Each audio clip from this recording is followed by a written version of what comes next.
राम मंदिर के दान में डाका डालने वालों को पुलिस गिरफ्तार कर चुकी है। कोर्ट कचहरी शुरू हो चुका है। लेकिन इसी बीच में जो शख्स सबसे ज्यादा चर्चा में रहा वो है चंपत राय। और चंपत राय को लेकर के एक बड़ा खुलासा हुआ है।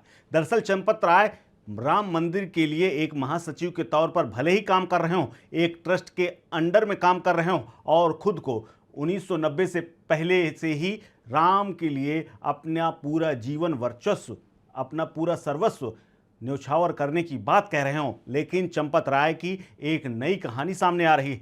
चंपत राय दरअसल राम मंदिर को एक किले की तरह चला रहे थे। आरोप ये भी हैं कि जैसे एक जेलर अपनी जेल का राजा होता है, वैसे ही चंपत राय के लिए एक राम मंदिर नई दुनिया था, जिसमें राजा टाइप वो अपना राज करते थे। उनकी अपनी सेना थी जिसे निजी सिक्योरिटी गार्ड्स कहते हैं। 1 करोड़ रुपए का महीना इन गार्ड्स के लिए बांटा जाता था और जिस एजेंसी से ठेका के तौर पर इनको रखा गया था, उन्हें सालाना 12 करोड़ रुपए दिए जा रहे थे। निजी सिक्योरिटी गार्ड्स को वहीं से वेतन आता था और वो भी नंबर 1 से, यानी अकाउंट से ये पैसा जा रहा था। ये सिक्योरिटी गार्ड्स लूट के माल के रूट पर तैनात होते थे। ये चढ़ावा चोरी के मामले में आपको भले ही जितना देखने में आसान और सरल सा लग सकता है, लेकिन इन्हीं गार्ड्स के पास उस चंदा चोरी वाला, यानी जितनी भी पूरा रास्ता दान पेटी उठ करके जाना, उस कमरे में जहां गिनती होती थी, उस सब की पूरी जिम्मेदारी इन्हीं गार्ड्स के पास थी। दरअसल बेहद पेचीदगी और साजिशों के बीच ये पूरी गिनती और पूरी दान पेटी का खुलासा हुआ है। दरअसल ये पूरा मामला बेहद पेचीदा था, क्योंकि हाई सिक्योरिटी जोन होने की वजह से यूं ही कोई राम मंदिर में जा नहीं सकता था। सिर्फ दर्शन करने का एक अलग रास्ता था और मैनेजमेंट के लिए सब कुछ अलग था। इसी बीच में बेहद ऑर्गेनाइज्ड तरीके से ये पूरा गैंग काम कर रहा था और इसे ऑपरेट कर रहा था टिन्नू। राम मंदिर चढ़ावा चोरी मामले में जांच का दायरा जैसे जैसे बढ़ रहा है, वैसे वैसे एक के बाद एक बड़े खुलासे हो रहे हैं। सूत्र बताते हैं कि मंदिर परिसर में करीब निजी एजेंसी से 400 कर्मचारियों को, यानी सुरक्षा एजेंसी से हायर किए गए सुरक्षा कर्मी तैनात किए गए थे और इनको 1 करोड़ रुपए भुगतान भी किया जा रहा था। उनकी duty roster, CCTV footage, entry exit record और संदिग्ध गतिविधियों की पड़ताल अब एसआईटी की जांच के बाद जब रिपोर्ट गई है उसके बाद हो रही है। और सबसे बड़ा सवाल यही है कि केंद्र और राज्य सरकार की भारी सुरक्षा व्यवस्था के बावजूद आखिरकार इन 400 गार्ड्स की तैनाती मंदिर के अंदर क्यों की गई थी और इनके ऊपर आखिरकार इतना बड़ा खर्चा क्यों किया जा रहा था। सरकार की ओर से, यानी राज्य सरकार की पुलिस, तमाम एसओ और इसके अलावा सीओ लेवल तक के कई अधिकारी, लेकिन परिसर में इतनी बड़ी संख्या में निजी गार्ड्स क्यों लगाए गए थे, ये अपने आप में बड़ा सवाल है।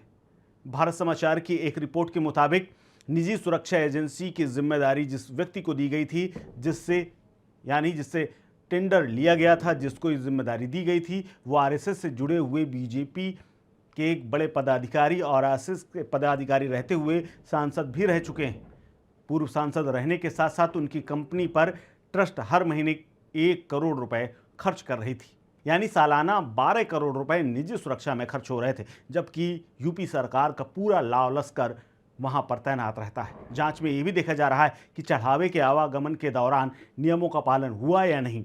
कुछ लोगों को बिना जांच के आने जाने की छूट दे दी गई और ये गार्ड्स इतने मनबड़ थे कि कभी भी किसी को कहीं भी रास्ते में रोक सकते थे और कभी भी किसी को भी वीआईपी रास्ते से ले जाकर के दर्शन करा देते थे।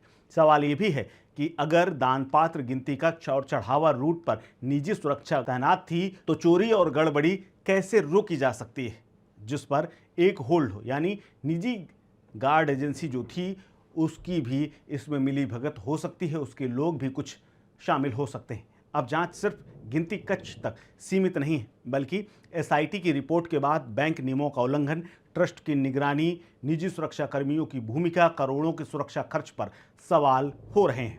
कांग्रेस ने भी इसको लेकर के सवाल उठाए हैं और खास तौर पर प्रवक्ता सुप्रिया श्रीनेत ने खबर का हवाला देते हुए तंज भी कसा है। क्या कुछ कहा है सुप्रिया श्रीनेत ने, सुनिए। ये कोई चंदा चोरी, चढ़ावा चोरी नहीं था, ये क्रिमिनलाइज्ड गैंग एक ऑपरेट कर रहा था। और मैंने भारत समाचार में अभी खबर पढ़ी आते वक्त, चंपत राय बंसल कोई महासचिव नहीं थे, वो तो पूरे राजा आदमी थे भैया। एक एजेंसी, सिक्योरिटी एजेंसी उनकी थी, 400 लोग उसमें कार्यरत थे, महीने का 1 करोड़ मतलब साल का 12 करोड़ रुपए उस सिक्योरिटी एजेंसी को दिया जाता था।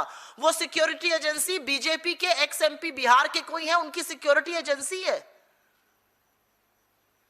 400 निजी कर्मी, सुरक्षा कर्मी उस मंदिर में चंपत राय की सुरक्षा करते थे और वो उस रूट पर भी तैनात रहते थे जहां पर गिनती होती थी, जहां से पैसा बैंक जाता था।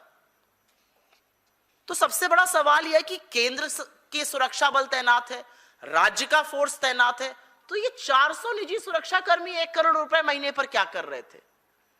यानी राम मंदिर चढ़ावा चोरी केस में हर दिन जिस तरह से खुलासा हो रहा है और जांच अब छोटे कर्मचारियों से बढ़कर के पूरे सुरक्षा और प्रबंधन सिस्टम की ओर जाती हुई दिख रही है, ऐसे में माना जा रहा है कि बड़े विकेट बहुत ज़्यादा दिनों तक टिके नहीं रह पाएंगे और बड़े बड़े जो सूरमा राम मंदिर को चलाने का दावा करते थे, हिंदुत्व की बात करते थे और उनके अब नाम जिनमें शामिल होते नजर आ रहे हैं, तो यानी इस्तीफे के बाद अभी भी चंपत राय और उनके तमाम लोगों की अभी भी मुश्किलें बढ़ सकती हैं। फिलहाल इस पूरे मामले को लेकर के कांग्रेस और समाजवादी पार्टी ने मुद्दा बना दिया है और भारत समाचार की खबर को लेकर के भी अब कांग्रेस लगातार राम मंदिर और खास तौर पर चंपत राय पर हमलावर है।